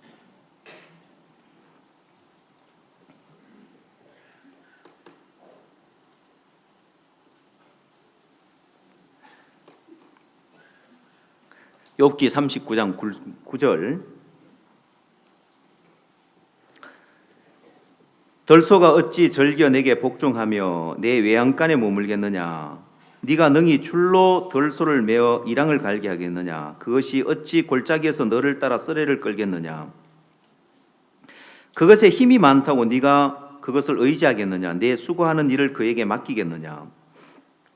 그것이 내 곡식을 집으로 실어오며 내 타작마당에 곡식을 모으기를 그것에게 의탁하겠느냐? 자, 여러분, 덜소는 다른 소에 비해서 굉장히 힘이 센데 이 덜소는 길들여지지 않는 소인 거예요. 주인이 없는 소, 길들여지지 않는 소이기 때문에 가치가 없는 거예요. 아무 일을 시킬 수 없고 아무것도 맡길 수 없는 거예요. 여러분, 옛날에도 우리나라 농경 사회에서 소는 굉장히 중요한 수단이었죠. 한 가족처럼 지냈단 말입니다. 그리고 길들여져서 주인의 말을 알아듣고 밭을 갈 줄 아는 소는 절대 안 잡아먹고 안 팔아요. 보면은 가족처럼 지내는 거예요. 그 소의 가치는 주인의 말을 알아듣고 밭을 갈 줄 아는 길들여져 있는 소하고 길들여지지 않아 가지고 밭 갈 줄 모르는 소가 있어요. 농사철에 바쁜데 길들여지지 않는 소는 일을 시킬 수가 없는 거예요. 그래서 길들여져 있는 소의 가치는 길들여지지 않는 소보다 훨씬 더 가치가 있는 거예요. 어떤 분이 그런 이야기를 하더라고. 고향이 태백인데 태백은 산이 이렇게 가팔러 가지고 뭐 옥수수 농사, 감자 농사 이렇게 짓는데 자기 집에는 소가 없어가지고 소를 빌려와서 밭을 갈았대요. 근데 밭을 갈다가 그 소가 굴러 떨어졌대요. 소가 그 밭이 얼마나 가팔랐으면 소가 다 굴러 떨어지겠습니까? 강원도 태백이니까 그렇죠. 그러니까 그 소가 병신이 돼가지고 그 소값을 물어준다고 고생을 했다는 거예요. 왜? 밭 갈 줄 아는 길들여진 소는 일반 소에 비해서 훨씬 비싸기 때문에 집안 다 거들나는 줄 알았다고 합니다. 사람의 마음의 세계에도 이 들소처럼 사는 사람이 있는 거예요. 여러분, 요압은 재능은 뛰어나고 능력은 뛰어나고 유능한 장군이지만은 다윗이 요압에게 일을 맡길 수가 없는 거예요. 길들여져 있지 않기 때문에, 자기가 부인되어지지 않았기 때문에 그런 거예요. 자, 근데 문제는 오늘날 심각한 문제가 하나 있습니다. 그건 오늘날 한국의 유아교육뿐만 아니라 전 세계 유아교육의 표본이 되고 있는 교육 방식이 있습니다. 자, 각 나라에서 유아교육에 신경을 쓰면서 유아교육의 방식을 받아들이는 그 유아교육 방식이 벤자민 스파크 박사의 교육 방식을 받아들이고 있습니다. PPT 한번 띄워주십시오. 자, 이 책이 1946년에 처음으로 출판된 벤자민 스파크 박사의 베이비 앤 차일드 케어라는 책입니다. 자, 아기들과 어린아이들을 어떻게 키워야 되는지에 대한 책인데, 이 책이 순식간에 베스트셀러가 됐습니다. 자, 이렇게 표지만 달라지고 계속해서 미국의 베스트셀러가 되면서 이 책의 핵심 내용은 뭐냐? 한마디로 말하자면은 우는 아이에게 젖을 물려라는 핵심입니다. 미국에서 가장 많이 팔린 책은 성경입니다. 미국이 기독교 청교도인들로 시작된 나라이기 때문에 성경이 제일 많이 팔렸고, 그 다음 많이 팔린 책이 바로 일반 책으로는 이 책이 지금까지 베스트셀러를 기록하고 있습니다. 자, 이제 미국 사람들이 청교도 인들이 자녀를 교육할 때는 개척 당시에는 부부가 다 들에 가서 밭에 가서 일을 해야 되기 때문에 아이를 돌볼 시간이 없었다 합니다. 그러니까 아이 운다고 젖을 줄 수가 없었고, 아침에 젖을 주고 나가서 시간 딱 떼어서 그 시간에 돌아와서 젖을 주지, 애가 운다고 젖을 줄 수가 없었습니다. 근데 이제 이 벤자민 스파크 박사는 아이들을 그렇게 키우면 안 된다. 아이들이 배고파서 울 때, 제때 아이들에게 젖을 물려줘야 된다. 아이 요구를 들어주라는 거예요. 이분의 교육 방식의 차이가 뭐냐면은 청교도식 교육 방식과 벤자민 스파크 박사의 교육 방식의 차이가 뭐냐면은, 청교도식 교육은 절제하고 긍금전략하고 모든 것을 절제하는, 마음을 꺾고 하고 싶은 대로 하고 사는 것이 아니라 마음을 꺾고 자기를 부인하는 이 삶을 어릴 때부터 가르치는 거예요. 근데 이 스파크 박사의 교육 방식은 아이의 요구를 들어주라고 했기 때문에 아이들이 욕구를 충족시키고 원하는 대로 보니까 이 자제하고 절제하는 이 힘이 약해진 거예요. 자, 이것이 이제 미국 교회의 표본이 되어집니다. 부모들이 또 유아 교육에서 이 교육 방식을 다 받아들였고, 문제는 오늘날 우리나라 한국 교육에도 여전히 이 교육 방식을 받아들였습니다. 그래서 요즘 학생들에게 중요시 여기는 학습 방식이 뭡니까? 알아요? 자기 주도 학습. 공부하라 해서 하는 것이 아니라 자기 마음이나 스스로 하도록 만드는 참 좋은 방식이죠. 그러나 문제가 뭐냐면은 내 마음이 일어나서 할 때 훨씬 더 능률이 오르고 좋을지 모르지만은, 자, 그렇게 마음이 길들여져 있을 때 내 마음에 맞지 않고 하기 싫을 때, 그때는 어떻게 해야 되냐는 거예요. 마음대로 사는 거예요. 마음을 꺾고 자기를 부인하는 것이 아니라 마음대로 삶을 살아가는 거예요. 자, 이것이 미국 사회에 이렇게 교육 방식이 바뀌면서 어떤 변화가 일어나느냐. 미국은 역사도 짧은 나라인데 가장 짧은 시간에 전 세계 최고의 강대국이 되어 있습니다. 사실 청교도인들의 정신이 오늘날의 이 부강한 미국을 만들어냈다고 할 수 있습니다. 그러나 이런 교육 방식이 바뀌면서 미국 사회에 엄청난 그런 피해와 타격을 주는 일들이 일어나고 있습니다. 그 대표적인 예가 뭐냐면은, 자, 미국의 자동차 사업이라고 할 수 있습니다. 미국은 100년도 훨씬 더 전에 벌써 자동차를 만들어냈습니다. 포드라는 자동차 회사가 있는데 헨리 포드가 처음으로 자동차를 대중화했습니다. 미국의 디트로이트라는 도시에 가면은 포드 박물관이 있습니다. 여러분 혹시 디트로이트에 갈 일 있으면 꼭 거기를 한번 가보십시오. 가보시는데 실내 박물관이 있고 필드 박물관이 있고 붙어 있습니다. 근데 시간을 많이 가지고 가야 됩니다. 하루 정도는 시간을 둬야 다 볼 수 있는 것이 아니라 어느 정도 볼 수 있습니다. 거기 가보면 포드라는 사람이 취미가 뭐였는지 알 수 있습니다. 안 가보면 몰라요, 취미가 뭐였는지. 거기 가보면은 취미가 뭐였는지 알 수 있는데 이 포드라는 사람의 취미는 집을 모으는 게 취미였습니다. 그래서 필드 박물관에 가면은 많은 집을 옮겨다 놨어요. 실제 집을 그대로 옮겨놨습니다. 그 에디슨 박물관도 옮겨놓고 또 재현해놓고 그다음 최초로 비행기를 만든 사람이 누구죠? 라이트 형제인데 라이트 형제 직업이 뭔지 알아요?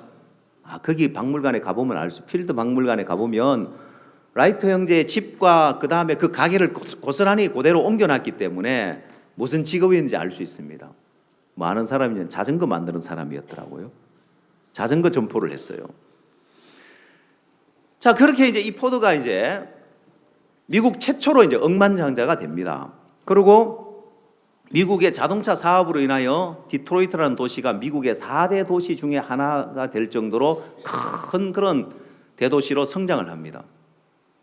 포드나 GM이나 크라이슬러나 이런 유명한 자동차 회사들이 다 이 디트로이트에 있는데 이 자동차 사업이 몰락하게 됩니다. 미국에.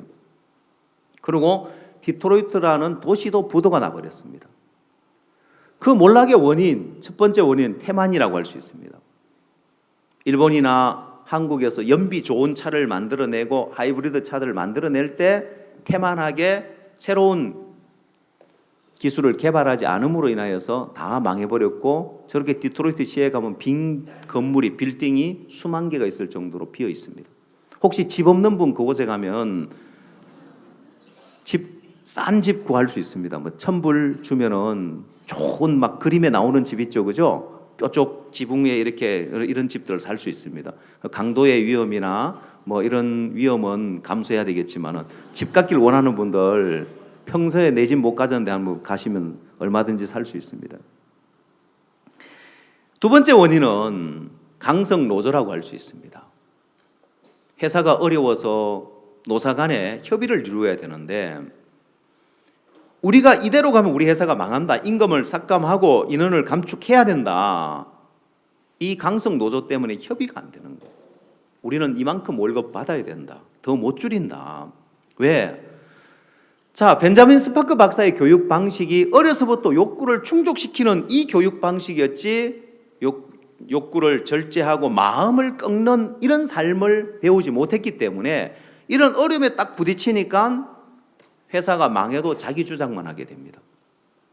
결국은 회사가 망해버렸고 디트로이트 은행의 모습이고 이건 학교의 모습입니다. 세 번째는 퇴직자들 연금과 의료보험. 미국은 우리나라처럼 의료보험이 이렇게 제도가 안 돼 있습니다. 사슬로 의료보험을 들어야 되는데 이 퇴직자들에게 이제 연금과 과도한 의료보험 지출 때문에 결국 회사도 부도나고 디트로이트라는 도시도 부도나 버렸습니다. 사람들은 그냥 자동차 사업이 잘 안 돼서 부도났다고 생각하지만 그 이면에 바로 벤자민 스파크 박사의 교육 방식이 이렇게 사회의 병폐를 만들어내는 거예요. 그뿐만 아니라 미국의 마약, 범죄, 총기 난사에서 일어나는 범죄들 끊이지 않고 계속해서 일어납니다. 보면 여러분, 청교도인들의 교육 방식, 마음을 꺾고 자기를 부인하고 절제하는 이 교육을 했을 때는 미국이 짧은 역사를 가졌는데도 세계 최고의 부강한 나라예요. 단일 민족도 아닌데도 말입니다. 자, 그래서 중요한 것은 오늘날 사람들의 마음에 어려서부터 마음을 꺾는 법을 배웠냐는 거예요. 대부분 우리나라 교육 방식이 아이들의 요구를 들어주고 유아원에 가도 유치원에 가도 이런 교육 방식으로 아이들에게 설득해서 아이들을 하도록 만들지 마음을 꺾어주고 다스려주고 이렇게 못하는 거예요. 우리나라는 교권이 무너졌다고 합니다. 여러분, 교사의 권리에 분명히 체벌할 수 있는 권한이 있습니다. 교권에. 그러나 실제 학생들 체벌 금지해서 체벌을 못합니다. 그러니까 학교가 점점 하향 평준화되어져 가는 거예요. 여러분, 전 세계 선진국에 명문 고등학교 없는 나라 없습니다. 대부분 다 있습니다. 우리나라만 없습니다. 평준화 시켜버리는 겁니다. 그게 하향 평준화되면서 명문 학교가 없어져 버리는 거예요. 우리 학교에 마인드 강연을 하러 가보면 학생들이 강연을 듣는 태도를 보면은 기가 막힌 일들이 많은 거예요. 모르겠지만 저는 괜찮은 학교를 많이 다녀봐서 그런데 어떤 분은 그런 이야기를 하더라고요. 강연을 하는데 안 듣는데요, 학생들이.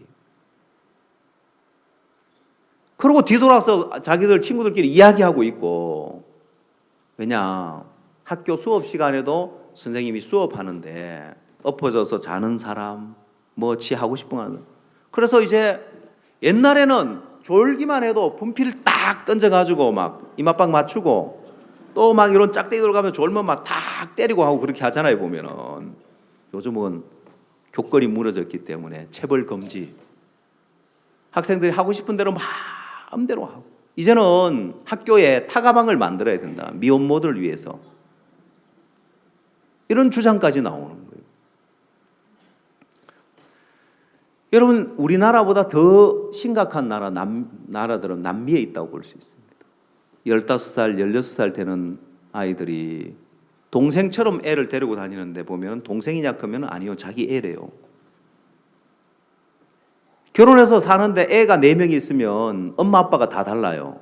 엄마가 다르거나 아빠가 다르거나 넷 중에 같은 엄마 같은 아빠 속에 태어난 애가 한 명도 없는 거예요. 가정도 다 무너지고. 결국 어려서부터 하기 싫은 것도 마음을 꺾고 한번 해보고, 하고 싶은 것도 마음을 꺾고 절제해보고, 이렇게 마음 꺾는 법을 배워야 되는데 현대인들이 마음 꺾는 법을 배우지 못한 거예요. 그게 결국 오늘 말씀처럼 자기를 부인하는 이 삶을 배우지 못한 거예요. 자, 그래서 누구든지 나를 따라오려거든 자기를 부인하고 자기 십자가를 지고 나를 쫓을 것이라고 했는데, 오늘 사람들의 마음에는 그 자기를 부인하는 게 너무 어려운 거예요. 여러분, 우리가 어제 말씀을 나눴던 요압, 마음 한번 꺾으면 되는데, PPT 지워주십시오. 마음 한번 꺾으면 되는데 자기 생각, 자기 고집, 자기 판단대로 왕도 이겨먹고 왕의 말도 안 듣고 자기 생각대로 자기 판단대로 그 자기를 부인하지 않는 삶의 결과가 멸망이더라. 비참하게 그 인생이 망하는 거예요. 여러분, 우리 인간은 왜 그러면 자기를 부인해야 되느냐? 그 이유가 어디 있냐면은 창세기 3장에 있습니다. 창세기 3장을 한번 찾아보십시오.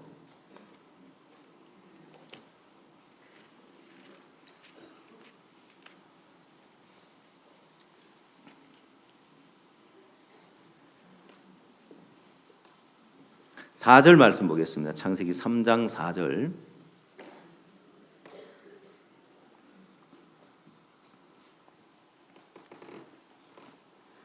뱀이 여자에게 이르되 너희가 결코 죽지 아니하리라. 너희가 그것을 먹는 날에는 너희 눈이 밝아 하나님과 같이 되어 선악을 알 줄을 하나님이 아심이니라. 여자가 그 나무를 본즉 먹음직도 하고 보암직도 하고 지혜롭게 할 만큼 탐스럽기도 한 나무인지라. 여자가 그 실과를 따먹고 자기와 함께한 남편에게 주매 그도 먹은지라. 자, 여러분, 여자가 하와가 뱀과 대화를 나누고 뱀의 게임에 넘어가서 선악을 알게 한 나무 열매를 따먹습니다. 자, 여러분, 이 하와가 선악을 알게 한 나무 열매를 따먹은 것은 이건 죄의 결과라고 할 수 있습니다. 범죄를 했습니다. 그럼 죄는 뭐가 죄냐?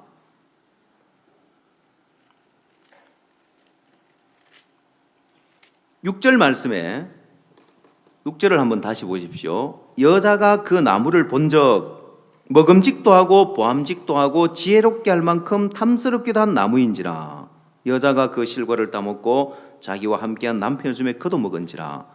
자, 여러분 여기에 6절에 여자가 그 나무를 본적 하고 되어 있습니다. 내가 선악을 알게 한 나무를 봤을 때 먹음직하고 보암직하고 지혜롭게 할 만큼 탐스러운 나무였다는 거예요. 이렇게 보이는 거예요. 자, 여자가 사단에게 쏟고 나니까 이 선악을 알게 하는 나무 열매를 먹으면 사실은 정령 죽으리라 망하게 돼 있는데 사단에게 쏘은 눈으로 보니까 그게 먹음직하고 보암직하고 지혜롭게 할 만큼 탐스러운 나무로 보이는 거예요. 자, 그러면 그 선악을 알게 하는 나무가 먹으면 저주를 받을 것 같고 저거 먹으면 죽을 것처럼 보여야 되는 것이 아니라 내가 보는 것을 부인해야 되는 거예요.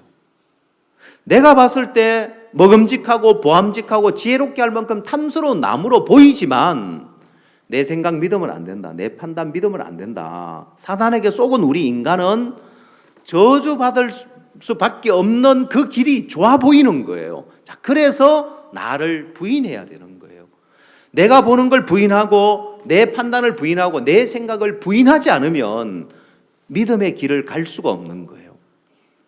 그 믿음의 길을 가서 마음을 옮겨 놓음으로 인하여서 내 삶도 내 형편도 내 문제도 내 병도 다 해결되는 이 믿음의 영역에 들어갈 수가 없는 거예요. 그래서 자기가 부인되어지지 않는 사람은 믿음의 영역에 들어갈 수 없는 거예요. 여러분, 내 생각과 내 판단 믿는 동안은 믿음의 영역에 들어가는 것이 아니라 믿음의 길, 하늘의 비밀, 천국 열쇠를 줘서 하늘의 모든 걸 얻을 수 있는. 자, 여러분 선물을 받아본 적 있습니까? 예. 여러분이 받아본 선물 중에 제일 귀한 선물이 어떤 선물이었습니까? 제일 가치 있는, 뭐 구원받고 죄사함 받는 거 말고 그냥 삶 속에서요. 구원이라고 하려고 했죠? 예. 그냥 여러분들이 뭐 이렇게 생일날이라든지 뭐 결혼 기념이라든지 뭐 이럴 때 이제 선물 받은, 졸업 선물에 선물 받은 게 제일 큰 선물이 뭐였습니까? 뭐 이야기 안 해도 됩니다. 별로 받은 적이 없어가지고 뭐 굳이 막 억지로 생각해내려고 하지 마십시오. 근데 혹시 여러분 가운데 선물을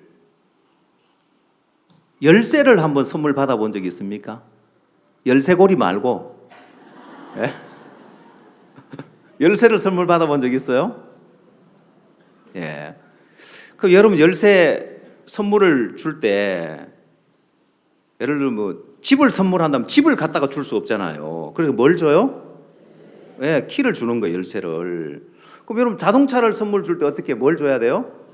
자동차 키를 줘야죠, 열쇠를. 그렇죠? 귀한 걸 줄 때 이제 이렇게 선물로 이렇게 준단 말입니다.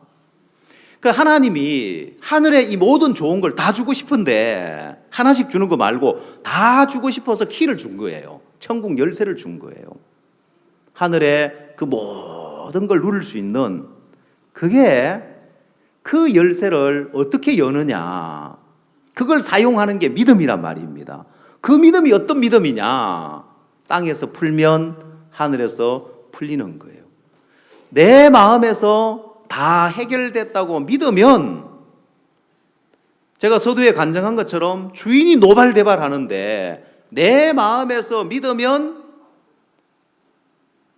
공사하는 6개월 동안 주인이 한 번도 안 나타나는 거예요. 그 뒷이야기를 마저 해줘야 되겠네. 공사 이제 6개월 다 완공하고 난 다음에 주인이 찾아왔어요. 서류를 들고 찾아왔더라고. 도장을 찍어달래요. 아이고, 이 사람이 소송을 걸려고 하나. 6개월 동안 실컷 기다렸다가 사용료를 왕창 올려가지고 이걸 다 이제 하려고 소송을 걸려고 왔나 하고 서류를 꺼냈는데, 무슨 서류를 꺼내놓냐면은 건축을 하려면 경계 청량을 해야 됩니다. 경계 청량을 할 때 내가 참관할 건지 안 할 건지 땅 인접한 땅 주인의 도장이 필요해요. 그거 찍어달라는 거예요. 아이, 그거야 10번 20번에 찍어주죠. 그래서 그 도장 찍어주고 차 한잔하고 가시락 하니까 얼른 내빼고 가버리는 거예요. 저는 이해가 안 되는 게, 분명히 우리가 임대료 주겠다고 했는데, 그래도 마다했던 분인데 그러면 임대료라도 받아가야죠. 그렇죠? 근데 차도 한잔 안 마시고 가버리는 거예요. 그래서 제가 제 마음에 정말 말씀의 판단 하나 믿으니까, 내 생각 부인하고 내 판단 부인하고 말씀의 판단 하나 믿으니까 너무 놀라운 일들이 일어나는 거예요. 자, 이런 천국 열쇠를 주셔서 하늘에 이런 복을 누릴 수 있도록 해놨는데, 이 천국 열쇠가 믿음인데, 믿음은 누가 가질 수 있느냐? 내가 믿음 가져야지 한다고 가져지는 게 아니란 말입니다.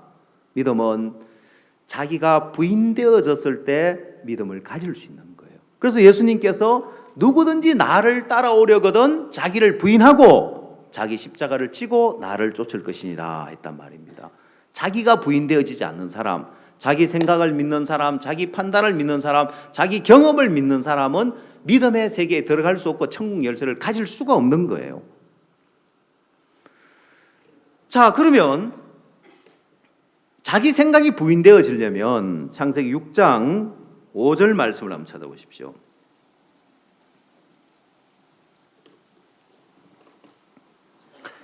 창세기 6장 5절, 여호와께서 사람의 죄악이 세상에 관영한가 그 마음의 생각에 모든 계획이 항상 악할 뿐임을 보시고 했습니다. 여러분, 하나님이 우리 인간을 보셨을 때 그 마음의 생각에 모든 계획이 항상 악할 뿐이라고 했습니다. 왜 자기가 부인되어지지 않냐면 사람들이 자기가 옳다고 생각하고 자기가 선하다고 생각하기 때문에 자기를 부인하지를 못해요. 근데 성경은 이야기하기를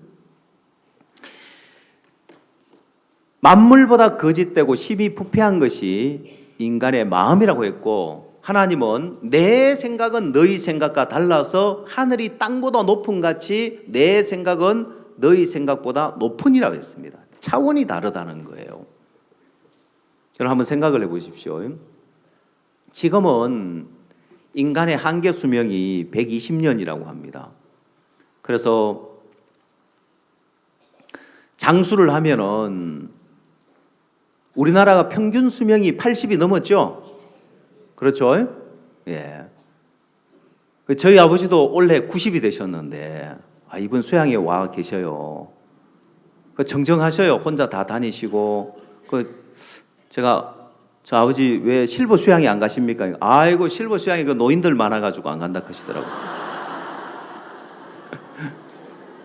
아버지도 노인인데 실버 수양에 가셔야죠 하니까, 실버 수양에 가면은 밥 먹을 때 줄 안 서고 복잡하고 해서 일반 수양에 간다고. 아직도 마음은 젊으셔요, 보면은. 그러나 옛날에는 아담과 하와는 900살 이상 살았단 말입니다. 여러분, 그 시대에 600살을 산 사람이 있어요. 600살. 600살을 산 분이 200살, 나이 200살 먹은 사람을 보면 어떨까요? 아이고, 저 철없어가지고 나도 200살 때 니처럼 그렇게밖에 생각 못했다. 아이고, 저 철딱선이 없는 것 같으니라고 그러겠죠? 여러분, 60 먹은 노인이, 요즘은 60은 노인이라고 할 수 없죠. 예. 60 먹은 분이 20살 보면은 아이고, 저거 아직 철없어가지고 저 부모님도 모르고 저 철없이 행동하는 거 봐라, 이런 생각 하시죠? 예. 그러면 600살 먹은 분이 여기 있는 여러분을 보면 어떡할까요? 아이고, 아가들아, 이리 와라, 이리 와, 이리 와. 아이고, 저 아가들. 그러겠죠? 여러분, 600년을 살고 900년을 살았으면 얼마나 지혜가 많겠냐는 거예요. 그렇죠? 여러분, 이집트에 가면은 유명한 게 뭐죠? 예, 피라미드이 있습니다. 또 이집트에 가면은 미라가 있는데, 사람의 시체가 썩지 않도록 만들어 놓은 미라가 있어요. 그게 한 1억 구좀 있다면 1억 구. 근데 지금 현대 과학으로 그 미라를 못 만든대요. 시신이 썩는데요. 아니, 수천 년 전부터 이집트 사람들은 미라를 만들어 가지고 온 이집트에 막 땅 파면 미라가 나오는 거예요. 우리나라는 뭐 조선시대 미라 하나 나왔다 막 신문에 나오고 방송에 나오고 난리 나죠. 이집트에는 그들도 보도 안 와요. 지금 세계 최고의 과학자들, 세계 최고의 약품을 쓰고 이래도 미라를 못 만들어내는데, 그러면 이집트에 몇천 년 전에 동네 아저씨도 미라 만들었어요. 그래, 안 그래요? 그러니까 장례 치를 때 그냥 다 미라 만들어서 미라로 다 장례를 치러 놓으니까 1억 권나 되는 미라가 있는 거예요. 피라밋이 있는데 피라밋에 가면 이제 그 대피라밋 거기에 중간에 피라밋 내부로 들어가는 통로가 있어서 관광객들을 위해서 개방을 해놨습니다. 여러분 이집트에 가면은 그 피라밋에 한번 들어가 봐야 되겠죠? 피라밋 앞에도 한번 가보고 안에도 한번 들어가 봐야 되겠죠? 그 혹시 여러분 피라밋에 갈 일이 있으면은 내부에 꼭 한번 들어가 보십시오. 그래야 인생을 깨달을 수 있습니다. 왠지 아세요? 피라밋에 들어가는 내부 길이 밑으로 경사졌다가 다시 약간 올라가서 넓은 좀 공간이 나와요. 그 안에 가면 뭐가 있느냐? 아무것도 없어요. 석관, 돌로 된 관, 뚜껑 없는 돌로 된 관에다가 기퉁이가 좀 깨져가 나간 그런 관이 하나 있어요. 가면은 이 통로가 좁아요. 피라밋 내부로 들어가 양 사방이 다 돌로 돼 있는 거예요. 그리고 거기를 내려가려면은 거기가 습한데 미끄러운데 이게 키 큰 사람 가면 엄청 힘들어요. 그래 막 고개를 숙여가지고 조심조심해가 옆으로 가야 돼요. 직선으로 못 내려가요. 그래가지고 고생고생 내려갈 때 거기 갔다가 올라오는 사람과 마주쳐요. 그 안에 갔다 온 사람들이. 그럼 한결같이 뭐라 하는지 알아요? 내려가는 사람 보고 가지 마라, 가지 마라. 아무것도 없다고 가지 마라고. 고생만 한다고 가지 마라고 해요. 그 말 듣고 안 가는 사람 아무도 없어요. 가지 마라 해도 굳이 또 내려가요. 그래가 또 그러면 경사로 올라가서 내부에 들어가 보니까 이거 뭐야 이거. 아무것도 없는 거예요. 뭐 사진 찍을 뭐 그런 폼 나는 것도 없고 뭐 문양이 있는 것도 아니고 아무것도 없어요. 인생 허물을 깨달아요. 내가 이 고생하고 내려왔는데 여기까지 아무것도 없어요. 그래서 다시 나갈 때 뭐라고 나갈까요? 가지 마라, 가지 마라. 아무것도 없다. 가지 마라. 근데도 줄줄이 이어가지고 그 온 관광객들은 전부 다 또 그렇게 내려가요. 그게 인생이라니까요. 나이 드신 분들 인생 다 허무하다 별거 없다 해도 우리 학생들은 지금 꿈과 희망을 가지고 막 열심히 가보잖아요. 보면은 인생을 느낄 수 있어요. 여러분 이집트인들의 어떤 그 지혜를 보면은 수백만 개의 돌을 쌓아서 1톤, 2톤 나가는 그런 돌을 쌓아 내부에는 또 더 큰 돌로 그 통로를 만들어 놨는데 저는 내려간다고 힘들어가지고 그걸 몰랐는데 나중에 여러분들이 갈 때 한번 이제 눈여겨보십시오. 그 내부로 내려가는 게 양사방으로 돌로 돼 돌을 쌓아서 그 통로를 만들었는데 그 내부에 수톤 되는 돌, 그 돌들이 여러분 종이 한 장 들어갈 틈이 없을 정도로 이게 완벽하게 들어맞아 있어요. 그리고 지금 건축 기술로도 피라밋의 양사방 정동, 정서, 정남, 정북을 향하고 양 4개 꼭지점을 이어서 탁 올리면 피라밋 꼭대기가 되는 지금 청량 기술로도 그걸 만들기가 어렵답니다. 근데 수천 년 전에 사람들 그걸 어떻게 만들었냐는 거예요.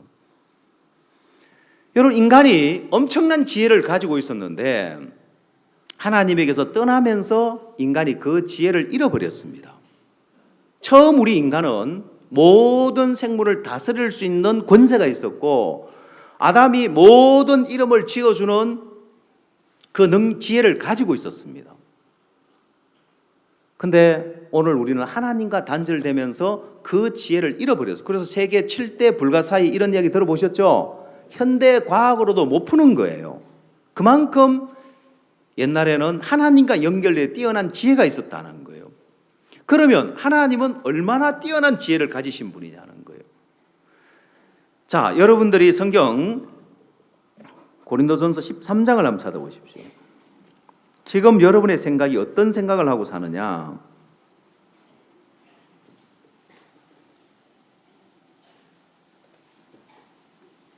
고린도전서 13장 3절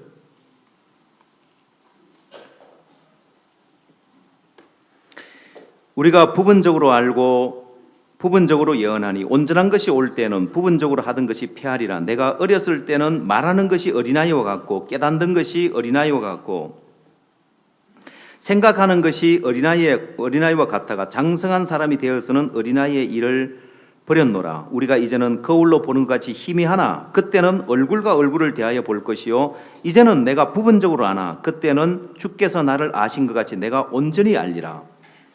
이 말씀을 근거로 해서 우리가 지금 알고 있고 보고 있고 깨닫는 것은 부분적으로 알고 있고 어린아이의 생각과 같다는 거예요.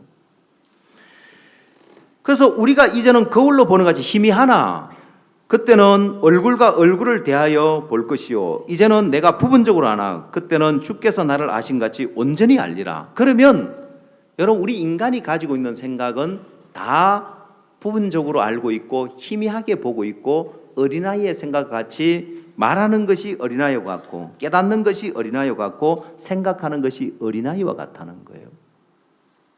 자, 그래서 내 생각이 옳아 보이고 내 판단이 맞는 것처럼 보여도 하나님이 말씀하시기를, 하나님께서 말씀하시기를 내 생각은 너희 생각과 달라서 하늘이 땅보다 높은 같이 내 생각은 너희 생각보다 높으니라. 차원이 다른 거예요. 그러면 내 생각을 버려야 되고 내 판단을 버려야 되는데 자기가 부인되지 않는 이유는 뭐냐면은 교만해서 그렇습니다. 그래서 성경은 교만은 패망의 선봉이요 넘어짐의 앞잡이라고 했습니다. 이 교만 때문에 망한다는 거예요. 근데 이 교만이라는 것도 사람이 왜 교만하느냐? 교만 가운데 무지에서 오는 교만이 있습니다. 무지에서 오는 교만. 우물안 개구리라는 말을 들어봤죠? 무지에서 오는 교만. 예를 들면 이 무지에서 오는 교만은 깨트리기가 참 어렵습니다. 시골에 할머니가 시장에 왜 시장 가면 왜 할머니들이 농사 지은 거 가져와서 파는 분들이 있잖아요. 보면은 저녁이 돼 가는데 할머니가 야채를 다 못 팔고 있어서 어떤 분이 지나가다가 아이고 저 할머니 저거 하루 종일 고생해도 못 팔 저거 다 사줘야 되겠다 해가지고 할머니 이거 얼마예요? 배추 한 폭이 얼마예요? 3,000원. 아니 할머니 저 시장 안에 가면 이거 2,000원밖에 안 해요. 그래도 3,000원. 끝까지 3,000원. 왜? 비쌀 때 가격 알고 시장 가면 3,000원 한다 해서 그거 들고 나와가지고 끝까지 3,000원에 팔려고 하는 거예요. 그거 못 팔고 있는 거예요. 아, 이분이가 도와주려고, 사주려고. 거짓말 하는 게 아니라 저 시장에 가면 싱싱 이거보다 더 좋은 거 2,000원밖에 안 해요. 해도 안 듣는 거예요. 교류 안 해보고 정보가 없으면 무지에서 오는 교만은 마음을 꺾기가 참 어려운 거예요. 그 교만한 사람들의 특징이 뭐냐면은 교류를 안 해보고 주변 사람과 마음을 안 나눠본 사람일수록 교만해져요. 그 다음 두 번째, 교만한 사람들은 자기가 어떤 부분에 한 가지 뛰어나면 그 뛰어난 거 하나 믿고 교만해져 있어요. 어제 아브넬이 아사헬이라는 사람을 죽였다고 했죠. 어쩔 수 없이 요압의 동생 아사헬을 죽였는데 이 아사헬은 자기가 발 빠른 것만 믿었어요. 달리기를 잘해서 그 발이 덜로로 같이 빨랐다고 합니다. 내가 저 따라가면은 저 아브넬 장수를 잡을 수 있겠다. 그래 따라는 갔는데 그 장수의 능력을 더 뛰어난 능력을 가졌는데 싸워가 이길 수 없는데 그건 생각지 않는 거예요. 자기 발 빠른 거 하나만 믿은 거예요. 교만한 사람은 자기 뛰어난 거, 자기 잘하는 거 하나만 초점을 맞추고 사니까 교만하게 사는 거예요. 또 사람들은 마음의 생각이 교만한 사람이 있습니다. 실제로 교만할 조건이 있어서 교만한 것이 아니라 마음의 생각만 교만해져 있는 거예요. 자, 그래서 교만은 패망의 선봉이고 넘어짐의 앞잡이인데 이 교만이 자기를 부인하지 못하게 만들어요. 그 중에 사람들이 자존심 하나 때문에 자기를 부인하지 못하는 거예요. 여러분 말을 길들일 때 말을 꺾어주면 그 말이 꺾여서 순한 말이 돼 길들여진 말이 돼 유용하게 쓰여지는 것처럼 여러분 마음도 한 번, 두 번 꺾어보면 마음을 꺾는 훈련이 되고 마음을 꺾는데 길들여져요. 제가 한 번은 서울에서 사역을 할 때였습니다. 예배당이 이제 6층, 7층에 이제 새들어서 사는 이제 그런 예배당이었는데 서울 제일교회였습니다. 지금은 강남교회하고 통합되어서 이제 없어졌지만은 거기 있을 때 저희들은 이제 6층, 7층을 사용하고 밑에 음식점 식당이 있었습니다. 그 이제 음식점은 손님들이 오면 바로 앞에 주차하기 좋도록 그 건물 앞에 주차장을 사용하고 또 뒤에 주차장, 우리는 지하에 주차장을 사용했습니다. 그래서 제가 한 번은 차를 타고 이제 나가다가 주민등록증을 안 가져간, 주민등록증이 필요했는데 주민등록증을 안 가지고 깨달아서 식당 앞에 차를 대고 주민등록증을 가지러 올라가려고 하니까 그 지배인이 나와 차 빼라는 거예요. 아직 영업 시작할 때가 아니었어요. 차 있는 것도 한 대도 없었습니다. 그래서 제가 잠깐 올라갔다 내려오겠다. 안 된대요. 내가 이 교회 목사인데 금방 내가 이제 주민등록증을 가지고 금방 내려오겠다 하는데 안 된다고 차 빼라는 거예요. 제가 은근히 화가 나는 거예요. 왜? 이분들은 손님이 많으면은 자기 자리만 차를 대겠어요? 빈 자리 있으면 차를 댈까요? 왜? 우리 자리에도 차를 대는 거예요. 영업을 해야 되니까. 그래서 우리가 차 댈 데가 없어서 차를 좀 빼달라고 할 때가 한두 번이 아니었습니다. 그래서 제가 이 식당에도 차 댈 데 없으면 우리 자리에 차 안 대냐고 하니까 안 된대요. 그런 적 없대요. 내가 종업원한테 빼달라고 한 적이 한두 번이 아닌데 내 차 댈 데도 없어가지고 제가 은근히 열받는 거예요. 없다 하니까. 그래서 그러거나 말거나 올라가 버렸어요. 그럼 뭐 차를 발로 들고 차겠어요? 차를 견인해 가겠어요? 그냥 올라가 버렸어요. 올라가서 주면 정말 내가 5분, 10분 만에 내려올 수 있는 일인데, 근데 올라가서 생각하니까 이거 늘 또 얼굴 보고 살아야 되는데 이래 등지고 살아야 되겠나 싶어가지고 내가 이분한테 마음을 꺾자 싶어가지고 문을 열고 탁 들어갔어요. 그 있으면 깜짝 놀라는 거예요. 아까 막 그 말다툼하고 이제 올라갔는데 문 열고 탁 들어오니까 이제 딱 놀라는 거예요. 그래서 제가 아까 죄송합니다 하고 제가 인사를 했어요. 마음을 꺾었어요. 그래서 제가 딱 한 번 그분 앞에 죄송하다고 했어요. 그러고 난 이후에 이분은 저 볼 때마다 90도로 인사하는 거예요. 그때 제가 마음을 꺾는 가치를 알았습니다. 나는 한 번 꺾는데 그분은 나 볼 때마다 꺾는 거예요. 그래서 제가 어떤 부딪힐 일이 있으면 세상 사람이라도 내가 오라도 마음을 꺾어보면은 그게 그렇게 좋은 거예요. 자기를 부인하는 삶. 여러분, 마음이 길들여져 있는 사람은 쉽게 믿음의 영역에 들어갈 수 있습니다. 예수님이 나를 따라오려거든 누구든지 자기를 부인하고 자기 십자가를 지고 나를 쫓을 것이라고 했는데, 사단은 오늘날 사람들의 마음이 예수님을 따라가서 천국 열쇠를 얻어서 마음을 믿음으로 옮겨놓고 하늘의 모든 복을 이 축복을 누리지 못하게 하려고 여러분 마음을 교만하게 했고 마음을 꺾지 못하도록 해놓은 거예요. 그래, 마음 꺾는 것은 굴욕이고 마음 꺾는 건 병신처럼 여기도록 만들어서 자존심 세우고 살도록 만들어 놓은 거예요. 그게 병신인데, 마음이 안 꺾어지는 게 병신이고 자기가 부인되어지지 않는 게 마음이 병들어 있는 거예요. 오늘 여러분의 마음에 내가 평소 생활 속에서라도 마음 꺾는 훈련을 한번 해보십시오.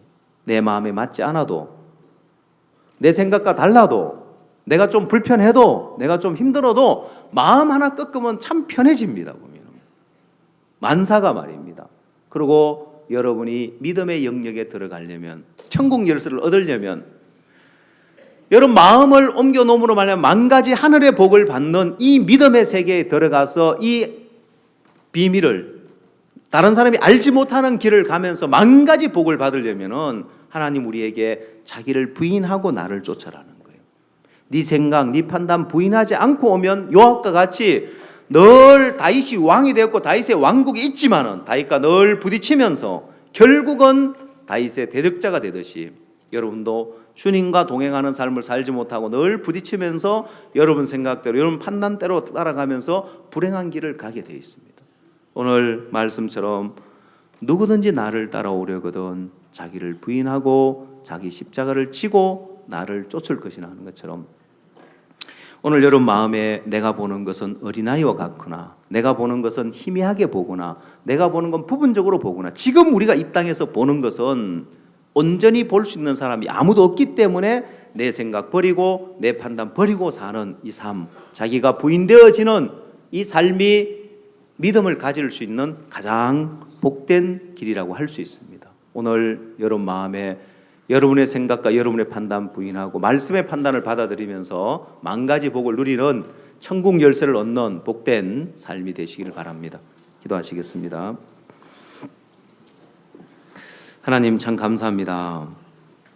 우리 인간은 그 마음의 생각이 항상 악할 뿐이라고 했는데도 우리는 우리 생각을 믿고 우리 판단을 믿고 살 때가 많습니다. 그래서 주님은 누구든지 나를 따라오려거든 자기를 부인하고 자기 십자가를 지고 나를 쫓을 것이라고 했는데 우리 자신 하나 부인되어지면 믿음의 세계에 들어갈 수 있고 하나님이 우리를 위해 준비한 천국 열쇠가 주어져서 하늘의 만 가지 복을 누릴 수 있는데 여기 있는 모든 분들 이번 수양회를 통해서 자신이 부인되어지면서 천국 문이 열려져서 하늘에 있는 모든 복을 누릴 수 있는 복된 믿음의 삶을 살 수 있도록 주님이 축복해 주시옵게 되길 바랍니다. 예수님의 이름으로 기도드렸습니다.